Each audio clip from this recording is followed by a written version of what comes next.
Ladies and gentlemen, welcome back to the Spread Out Sports Podcast Network. We are back for our third edition of Spread Out Sports After Dark. And I'm your co-host, Alex Kronberg, joined again by my good friend and co-host, Mr. Benjamin Rago. Would you like to say hello to the people? How are the people of our Spread Out Sports Nation doing tonight? This is a great night to be podcasting, as is every night, to be honest. Oh, yeah. Tuesday again, dude. I don't know why we're always doing it on Tuesday here. But literally, though. But this is the earliest we've ever recorded After Dark. Usually it's like 1 a.m. Is it, though? Dude, actually, that's debatable, for sure. Either way. Either way, we are joined by two very special guests tonight. One you may know already, but our first one is new. It's his first episode here today. I mentioned him earlier. My friend, Mr. Colin Schmidt. You did mention him in another podcast. I mentioned you in another podcast talking shit. Quote, fuck Cullen. And that did happen. Nothing I ever like to hear, but what's going on, guys? I'm excited. Right before we get into the podcast. For having me. Of course. Hey, it's a pleasure to have you. And then, of course, we have the fan favorite back for his third episode, Yash and Cullen. How we doing, ladies and gents? I couldn't stay away for that long, so... He's back. He forced his way. Show some face. Yeah. No, it's gonna be another fun After Dark podcast. We've got a little bit of fantasy talk plan, probably some trivia as usual, and then hopefully, if we have time, we'll get to our hot seats of the day, our segment that we did pick up in our last podcast. Yes. Hopefully, we'll have time for it, but nonetheless, Regs, you want to get in your first shout out? Yes. I just also want to say that I have a secret little topic that I haven't told you guys. That is okay. A little mystery topic. Yes. That's what introduction's about, dude. Mystery topics, trivia, and burping. Absolutely, right? And there'll be a lot of me doing that. But I just want to keep my shout outs quick. Shout out to the whole Bears team. Yeah. Shout out LA Beast, and of course. Shout out David Prince, Views by David. Go follow him. Shout out David Prince. Go follow 6 Point Radio. They're a great podcast. They had Owen Krutz in their first podcast. It was good. But absolutely, that's cool. That's cool. Yash or Colin, any shout outs you want to give? An athlete, a friend, a family member, anything? Shout out my mom. Shout out Mrs. Sayal, of course. I'm going to give a nice shout out to the Magic Man, known by Mitchell Trubisky. Oh, I think he's going to light it up on Thursday night. Of course. I'm going to leave it at that. We're going to keep it pretty around here because it's not going to be pretty on Thursday. Oh, okay. I like that. And of course, I got to give my usual shout outs to Derek Martell Rose, Chicago legend. And of course, Zach Levine, Lowry Marketing. Love you, have you on the podcast. But with that being said, let's get into the podcast.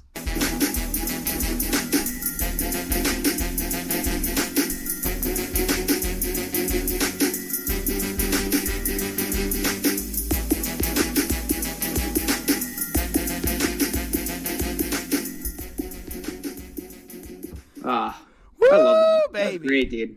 That was great. That just hyped me up. I like Is that that a lot, the first actually. annual Intro song, yeah. I spent Wow. a little bit Exciting. of time one night in my girl's garage. Shout out Maddie Jones. She's beautiful. I love her. Of course.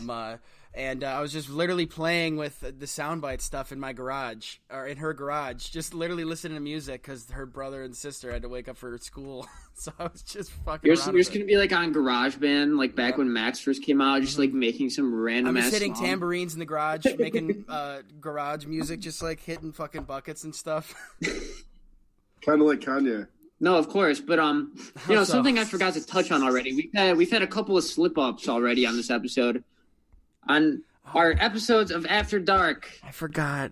hereby, if you swear out of your mouth, you will take a drink of alcohol. I forgot. Fuck my tits. And of course, okay, Yash, take a drink. Before you get to the consumption of the alcohol, we are all 21 years of age. Please drink alcohol responsibly. But Rex, what are you drinking on your end? I have a very special drink. I'm, of course, drinking Twisted Teas. Of course. I got some vodka and stuff. We are not sponsored, but we would love a sponsorship. That would be great. I had a little drink. I went to a party at the shout out Midtown Athletic Club. I went to a party there, and they had these fresh watermelon juice drinks called Pink Floyd's, and it was the tastiest things I've ever had in my life. So I got a cup of ice right here, a cup of watermelon juice, and a cup of vodka. I'm making myself some generic little Pink Floyds because they were delicious. That's what I'm drinking. I have a feeling those are not going to end up the same. I like to hear No, they're the homemade. Tropicana watermelon juice. And ladies and gentlemen, this is where Tropicana. This is our segment where Ben ruins a drink for himself. Yeah. I'm gonna try to make it right now. It's like that meme where it's like, ooh, Mom, that's a lot of vodka. Food? And it's like, no, we have this at home or whatever. Yeah. That's that version. Ben, what are we drinking here? What are we drinking? What kind of vodka we got here? Yeah, that's the real question. It is a gigantic handle of Kirkland vodka. Not Can't sponsored. get any more amazing than that. Not sponsored. Nothing. Just saying what I'm drinking. Shout out Costco. Kirkland vodka is very underrated. Yeah. Shout out Kirkland vodka. Yeah. Costco. Shout out Kirkland. If you want to give us like a lifetime Costco card for free stuff, like I think we would take that. I would definitely take that. I definitely poured myself way too fucking much. I want to pour some out. Look at this. I take a drink too, dude. This is vodka purely. This is pure. What vodka. do you? Okay, well that's not my fault. That's your fault. It came out fast. That's your fault, dude. The audio listeners obviously can't see, but let's just say I have a Guinness glass with ice cubes, and I filled it accidentally halfway because it came out fast. It's probably more than halfway considering the ice in there. Dude, holy crap. I want to pour some out. But anyways, we've kind of, that's how we want After Darks to be. We want to just be chilling, talking about what's going on, sorting through our alcohol choices, which we still have not said. Yash, what do you got? What do you got here? I've got a brand new Bud Light lemon tea. They just came out with it. Okay. It's not bad. It's overall really not rating, bad. probably like a 7 out of 10. It's not terrible. I'd give it a solid 6. Along with that, I got a case of White Claws. I'm going to rip into this Captain Morgan a little bit. We're going to see what happens. Yeah, I've got my half and half twisted teas as per usual. And then Colin, what do you got, my guy? The fan favorite, or at least my favorite, Captain Morgan and Coca-Cola. I know that's a fan favorite. Can't get any better than that. No, you literally can't go wrong with that. And just want to clarify, none of this is sponsored. We would welcome a sponsorship, but absolutely. None of this is sponsored by them. We just need to say it. We just want to say it. Yeah, we just need to say it. But anyways, first on the docket today, let's talk some fantasy. It's the fantasy season. Lots of drafts been going down lately. I know we've all had a couple this week at least. The first thing I want to bring up to you guys is something that I call the fantasy pie chart. And I feel like you need a couple of things during the fantasy season to go your way, and you need to succeed to have a successful fantasy season. So the 4 categories we're going to have are trades, luck, drafting, and then the waiver wire. So basically what I want you to do is give each category a percentage, like out of 100%. And like what you think is most important. So, for example, I will go first here. I think trades, you need to have 10% of trades mixed in there because you might make a really good trade that progresses your season, but maybe you won't too. You might just stand pat. I feel like a lot of trades don't really happen nowadays because a lot of people just veto everything for good reason because there's some really stupid trades out there. I'm one of those people that make those stupid trades. Yeah, that's usually you trading Mike Evans for Tariq Cohen or something along those lines. Yeah, not anymore. I think I actually hit that on the head. I'll just draft Bears players now because I know that any price, people know how much I love the Bears, so they'll just ask for some absurd price for like Anthony Miller. I'm just like, I'm not even trying anymore. So I don't trade anymore, to be honest, really. No, trading doesn't really happen anymore. I just feel like there's no way to make a good deal nowadays. The second category I got is luck. Look, I have a 10%. You need to be healthy throughout the year. You need your opponents to maybe have a couple of key injuries. Maybe you play like the number 1 team on a bye week or something. I really feel like there definitely is something to be said for luck. Yeah, playing a factor in it. Because I mean, you could literally not lose a game the whole season, but your team shits the bed the first week of the playoffs. Like that's luck to me. Yeah. Like it really. There's nothing you can do to avoid that. Yeah. Number 3, I got drafting. Drafting, I have at a nice crisp 50%. Drafting, obviously, you need to nail it to have a good fantasy season. You need to get those late round flyers that you can trade for a good wide receiver late in the season when you need one. You need to have a good quarterback in place, good running backs. Just obviously, drafting is really important. And then number 4, you got waivers. Of course, you need to play the waiver wire well.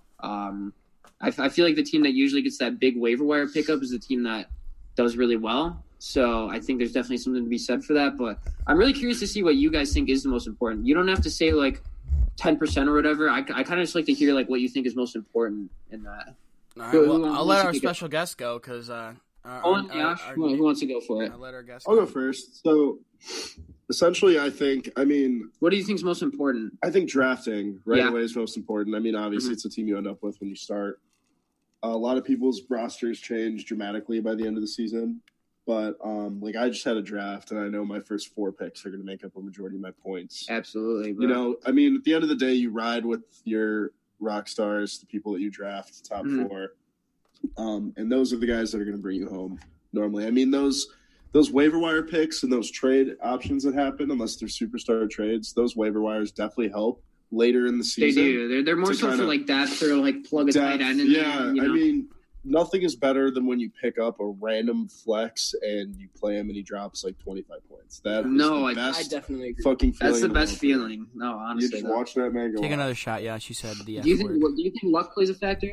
So I definitely think luck plays a huge factor. I mean, it goes both ways. Like, you get unlucky with one player, right? I drafted Adrian Peterson when he beat his kid. And that was maybe the worst year of my life. Well, and you got Le'Veon. And I drafted Le'Veon Bell last year with the first overall pick. It was second. It was the second overall pick, drafted my boy Le'Veon, and he fucked me in the ass hard. So, luck goes both ways, but you're going to be taking a drink. That's what I'm saying. Yes, sir. A couple of F-bombs there. You got to take a drink. No swearing. This is not an explicit podcast. Just kidding. It's after It's after dark. Yeah, I mean, luck plays a huge factor in what you do. Like, I've had seasons that have fucked me with luck and seasons I've been great in luck. So I would probably space it out.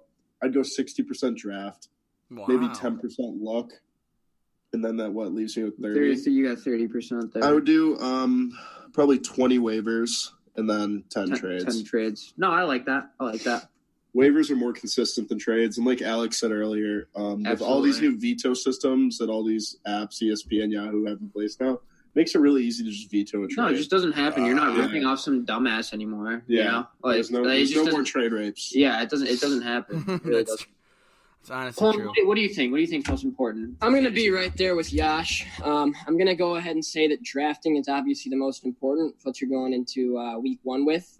And chances are probably week 2, unless, somebody shines in, week 1 and you feel as though you need to drop somebody you drafted because you don't think they're going to perform. And that's where waiver wire comes in. You know what I mean? I think that based on, how active you are in your fantasy league and based on how much it means to stay active as far as picking up the players that, did well the week before that you think could help you in areas you might be weak in. I think waiver wires and luck are going to be right there together, equal. I'm not going to go ahead and give percentages because it's a little hard for me at the moment. Yeah, no, I feel it. But as far as luck, I mean, dude, fantasy, in my opinion, you could almost put drafting and luck, right there.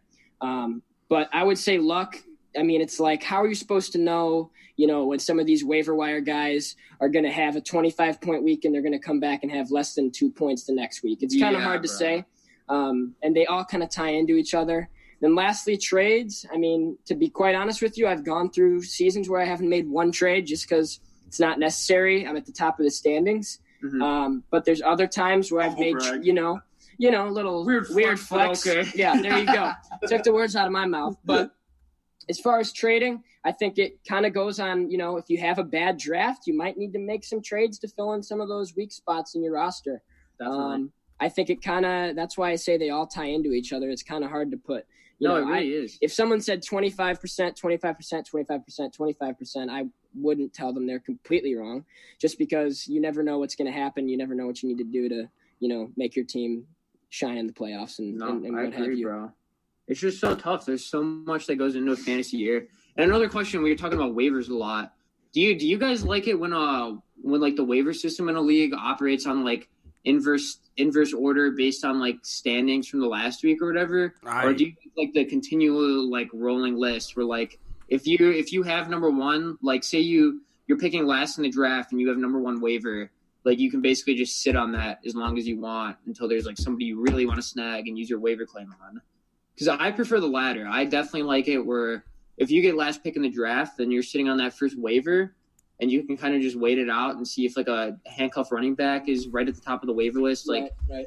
Say Le'Veon Bell gets hurt and nobody in your league has Ty Montgomery picked up or anything. You want to use that waiver claim? Sure. Yeah.